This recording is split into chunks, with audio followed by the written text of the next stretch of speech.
call from? Randall. An inmate at the Virginia Department of Corrections, Red Onion State Prison. To accept this call, press 0. My name is Randall Via, and I'm currently serving 1,214 years for capital murder in Red Onion State Prison in the state of Virginia in the USA. Welcome to my podcast, Red Onion Randy. I hope you enjoy listening to me today. In the recent weeks, I've spoken about my eventual release from prison. I've discussed my case, the highs and the lows of it. And as it turns out, I was correct. The lawyer who had given me the information, John Sheldon, was actually incorrect. I had someone contact constitutional experts across the United States, several of them, and to a T, every last one of them came back and said that I was right. The Fifth Amendment does apply to me. The 14th Amendment guarantees me that the state has to apply the Fifth Amendment to me. It doesn't matter. I'm a state inmate instead of a federal inmate.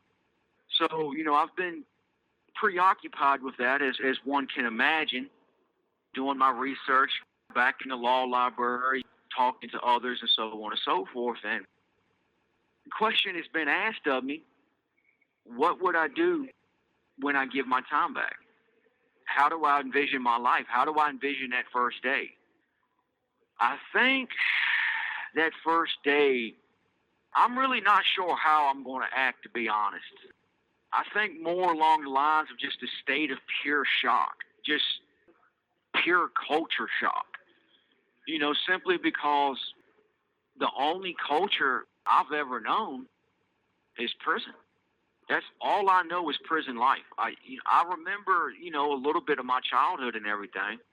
Beyond the violence and the deprivation, there really wasn't much else to it. So how am I going to react? How am I going to respond? I think I'm going to spend most of my time on that ride home just soaking up the scenery and wondering to myself, can I do this? Will I be able to make it? How am I going to adjust from prison life to being on the streets, to being in the real world? Because the way I have to conduct myself in here is completely alien and foreign to the way people on the street conduct their personal relationships, meeting strangers and so on and so forth. Because in here, if somebody stares at me a little too long, that makes me aggressive. I walk up, hey man, you lose something over here? Can I help you with something? What's going on? You pushing something at me? On the street, you can't do that. People look at you very weird for behaving like that. So I think I'm going to spend a lot of that first day home, that ride home, because, it's a good 6.5 hours from Red Onion to where I would be staying with my older brother Linwood, his wife Melissa, and my nephew Brandon. I actually try to envision scenarios of stuff happening on the street to me so that I can already be mentally prepared, that I've already trained the same way I train a punch over and over and over again. I throw that same punch, and I try to do it the exact same every time. I do the same thing mentally now simply because I want to build that mental muscle memory. So if something does happen to me like that, if someone, is a little too aggressive, or if someone jokes with me in a manner that you can't joke with someone in prison I've already built the mental muscle memory over and over again. I've drilled myself. This is how I'm going to react. This is how I'm going to respond. And I'm going to react by responding because, as I've said before, and as I do my damnedest to teach people in here, boys react, men respond. So I have to respond to a situation. I can't react. But with that being said, I'm going to, oh my goodness, the happiness and the joy that I imagine that I would feel would just be astronomical. I don't think the world's most brilliant mathematician could create a math formula that would do justice to how happy and joyful I would feel.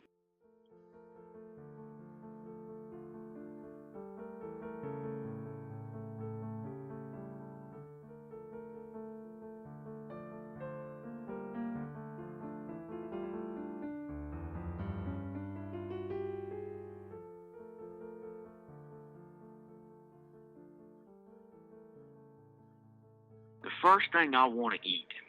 Because that's the question that everybody in here asks, guys. When they know they're going home, when they know they got a release date, we always ask, man, what's the first thing you want to eat? And it's, for the most part, it's the obligatory pizza. They want a pizza. They want a pizza. I don't particularly care for pizza that much. It's okay. I want a burger, pretzel bun, light coating of mayonnaise, a thick Angus patty. I want pepper jack cheese. I want a fried egg with crispy onions, mushrooms, and just a little bit of tangy barbecue sauce. Lettuce, tomato. That's what I want. That's the first thing I want to eat. Now, I seriously doubt if I'm going to be able to get that in a restaurant.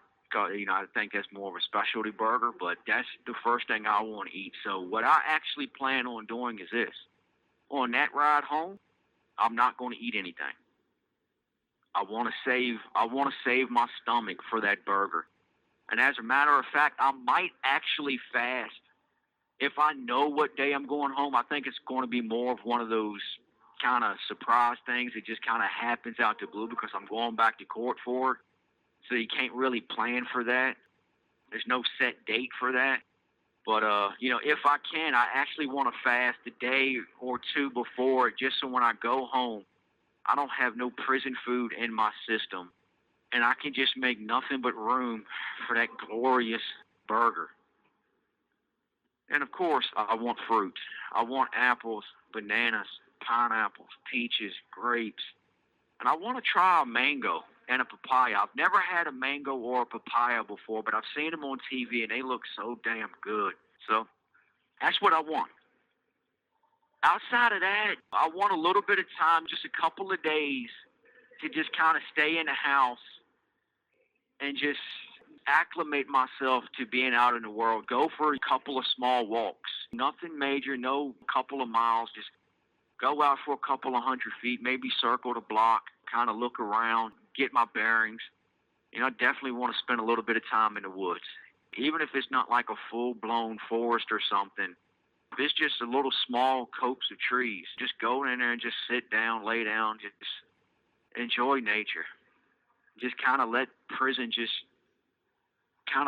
breathe it out of me. Just let it just kind of flow out of me and into the ground as I just breathe in like fresh oxygen, just fresh air.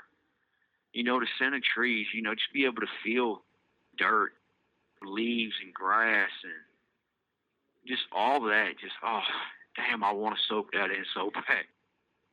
So I definitely want to do that. But, some of my long-term goals is I want to continue writing, children's novels, and I would like to write a full-length epic fantasy novel. But I would prefer to do that, the epic fantasy with a ghostwriter, because I am a slow writer. Mentally, I can come up with all kinds of stuff mentally, but actually, taking it from my brain and transferring it to paper takes a little bit of time for me. So, that's not my main goal. That's more along the lines of a hobby that I want to do. My main goal is I want to be an actor. I want to go into Hollywood. I want to write my own scripts the same way that Ben Affleck and Matt Damon did with Good Will Hunting. I want to take a page out of their book. I think they did it the perfect way. I think that was probably one of the easiest and best ways to break into Hollywood, if you can write a script. And thankfully, I know how to write a script. I had a friend of mine named Dan Cocos that taught me how. He was a pretty cool guy. That's what I want. I don't want to just sit back and do a 9 to 5. I have nothing against a 9 to 5 job, and if I have to do that, believe me, I will do it and be damn grateful for it. But because I've spent so many years in solitary confinement, because I've spent so many years trapped up here in Red Onion, I want to do something that's where it's different, where, I'm playing a different role, a different character every movie. It's different locations, it's different scenery, it's travel involved, it's meeting different people. I really want to do those things because I'm trapped between these white walls day after day after day, and I I'm just so tired and fed up with doing the same thing over and over again. So that's what I want to make a career out of. I want to move. I want to get out of the state of Virginia. It's a lovely state, but I've spent 43 years of my life here. It's time for a change. It's time for new scenery. So I'm definitely planning on leaving the state of Virginia as soon as I can. I want to go and visit the church that I'm loosely affiliated with. I'm in the process of hopefully becoming a recognized member of the church. But I definitely want to go and spend some time there. Hopefully, meet a lovely young lady, hit things off because I'm very lonely. I want to be in love. I think being in love with someone is one of the greatest gifts God has given us. So I'm definitely want that. I want to build something with someone. I want that kind of relationship, that kind of love that just inspires other people. I want that kind of love that just breeds love.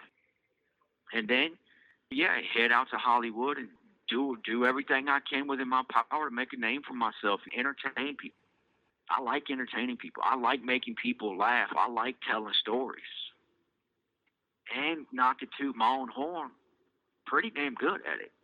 And I have so many stories in my head that I've created that would make phenomenal stories.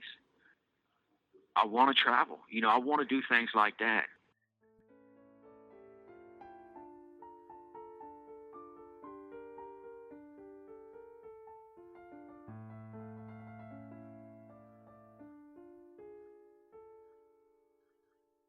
But I think one of the more noble goals of mine, I want to find a way to build up like a grassroots campaign, to do something that can get me in front of the United States Congress and the United States Senate and talk. I would like to be a guest speaker to them, on the prison issue and rehabilitation, because the way prison is being orchestrated and operated in this country is not helping anyone, least of all society. Because the overwhelming majority of these animals in here, and they're animals because the states and the federal government has allowed them to be treated like animals and turned into animals, them animals eventually get out of prison, people. Those animals will eventually move into your neighborhoods. And guess what happens when you take a criminal who has not been rehabilitated, who has not changed the way he thinks and the way he sees the world and the way he sees his place in the world? They move to your neighborhoods and they still do criminal things, which means there's a very good chance of something very, very bad happening to your family. It could be something as simple as they stole your car, broke into your house, or they raped your daughter or your sons, or they murdered someone, or they murdered all of you.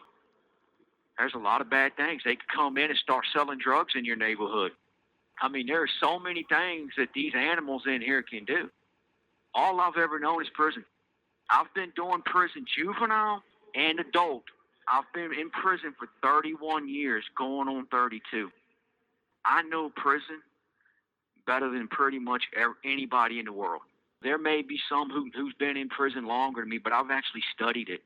I've studied human behavior, human nature. I've watched in here, and I've rehabilitated myself. As I've said before, the state hasn't done a damn thing to help me rehabilitate myself. It's been me, God, and the Bible. That's what's rehabilitated me.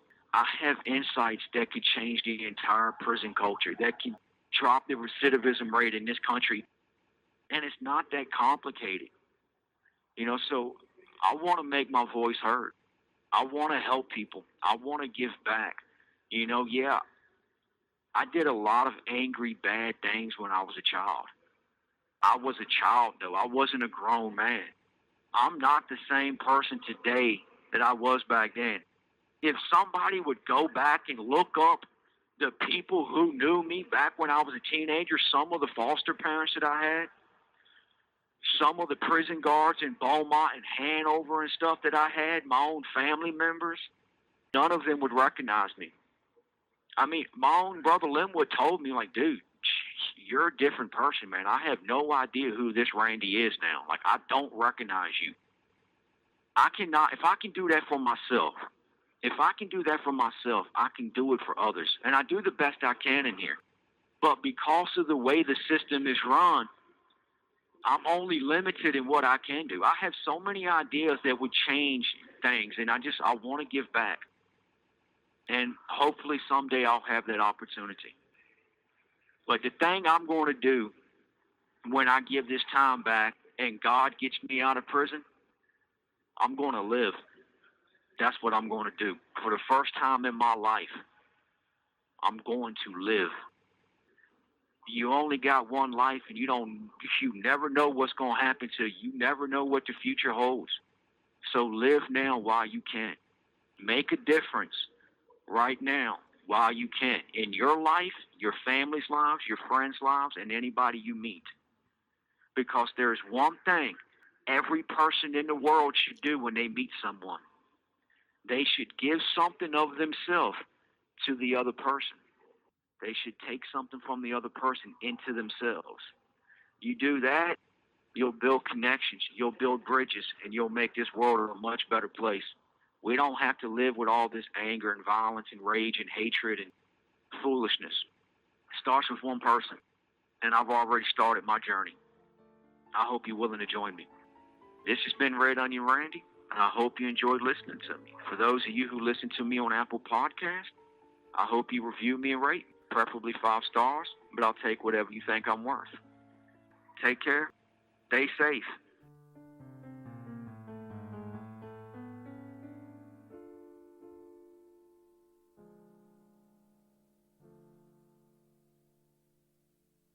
Thank you for using GTL.